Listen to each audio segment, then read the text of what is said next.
جو ہمارے سماج کے بیچ وہ ناسور بنتا جا رہا ہے.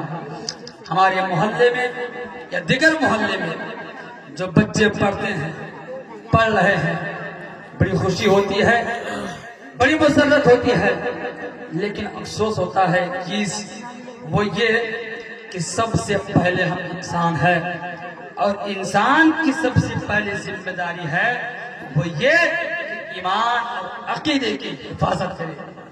سب سے پہلی ذمہ داری ایمان اور عقیدے کی ہے. تو ہمارے بچے دین دنیا کو سیکھ رہے ہیں، خوشی ہوتی ہے. ہر ممکن ہم لوگ کوشش کرتے ہیں کہ وہ پڑھیں. اگر پڑھنے کی حوصلہ بڑھانے کی کوشش نہ ہوتی تو پھر یہاں پہ کھڑے ہو کر کے میں اس کی اہمیت اور جو راستے میں بیان نہیں کرتا. لیکن افسوس ہوتا ہے کہ جہاں پہ ہمارے بچے نہرو کی تاریخ پڑھے ہیں، جہاں پہ ہمارے بچے گاندھی جی کی تاریخ پڑھے ہیں، جہاں پہ ہمارے بچے سبھاش چندر بوس کی تاریخ پڑھے ہیں، وہیں پہ ہمارے بچے کو یہ معلوم نہیں ہے کہ اسلام کے بانی کون ہے. ہمارے بچوں کو یہ معلوم نہیں ہے کہ امن و شانتی کے پیغمبر کون ہے. ہمارے بچوں کو معلوم نہیں ہے عدل اور انصاف کا جو پے کر رہے ہیں وہ ذات کون ہے. ہمارے بچے کو معلوم نہیں ہے حیا کی جو چادر جن کے سر پہ ہمیشہ موجود رہتی تھی وہ ذات کون ہے.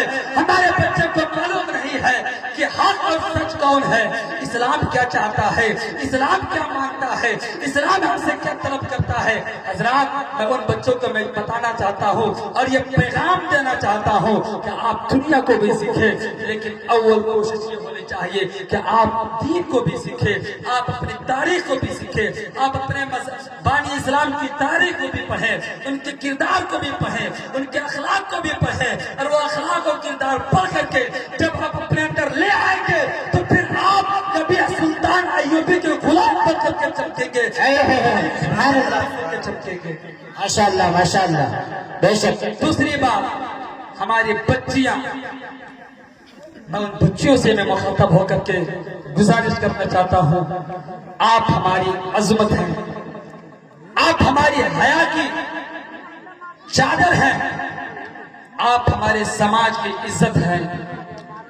آپ تعلیم حاصل کیجئے، لیکن کنیز فاطمہ بن کر کے تعلیم حاصل کیجئے. بے شک. جب کنیز فاطمہ بن کر کے آپ حاصل کریں گے تو پھر اس میں کوئی دورہ نہیں کہ ہمارے سماج کے بیچ میں حضرت رابعہ بصریہ بھی بن جائے اور ان کی اولاد نیک بھی بن جائے اور ولی بھی بن جائے. یہ وقت کی ضرورت ہے.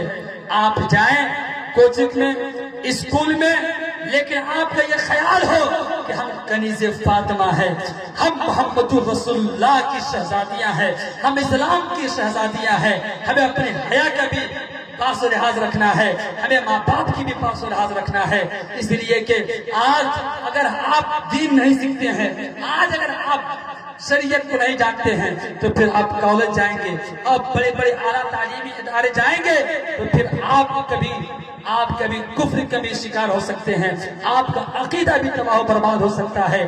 آپ دیکھتے ہوں گے کہ کئی بچیاں جو کالجز اور یونیورسٹیز میں پڑھتی ہیں، اعلیٰ تعلیم حاصل کرتی ہے، لیکن اپنی ایمان و عقیدے کو کھو دیتی ہے. اس لیے میں اسکول اور کوچنگ کے سینٹر کے ذمہ داروں سے میں ادباً گزارش کرنا چاہتا ہوں کہ آپ اپنے کوچنگ اور اسکول کے اندر یہ ماحول بنائیے کہ آپ کے بچے اور بچیاں اپنی عزت، اپنی حرمت کا پاس و لحاظ رکھے. یہ آپ کی بنیادی ذمہ داری ہے. آپ ایک آئیڈیل ہیں، آپ جو راستہ دکھائیں گے اسی پہ آپ کے بچے چلیں گے. اس لیے آپ لوگوں سے مؤدبانہ گزارش ہے کہ آپ لوگ ان بچوں کی گائیڈ لائن دیجیے، بتائیے، آپ تاریخ کو بتائیے، اپنے کوچنگ اور کالج اور اپنی کوچنگ اور اسکولوں میں وقتاً فوقتاً اسلامی تعلیمی پروگرام بھی کرائیے اور بچوں کی ذہن سازی کیجیے تاکہ آپ کے بچے تعلیم پہ بھی فوکس کرے، تعلیم پہ بھی آگے بڑھے اور دین اور دنیا کو بھی سمجھے. بس میں اپنی بات کو ختم کرتا ہوں. توبہ استغفار، استغفر اللہ ربی من کل ذنب واتوب الیہ، لا الہ الا اللہ محمد رسول اللہ صلی اللہ علیہ وسلم.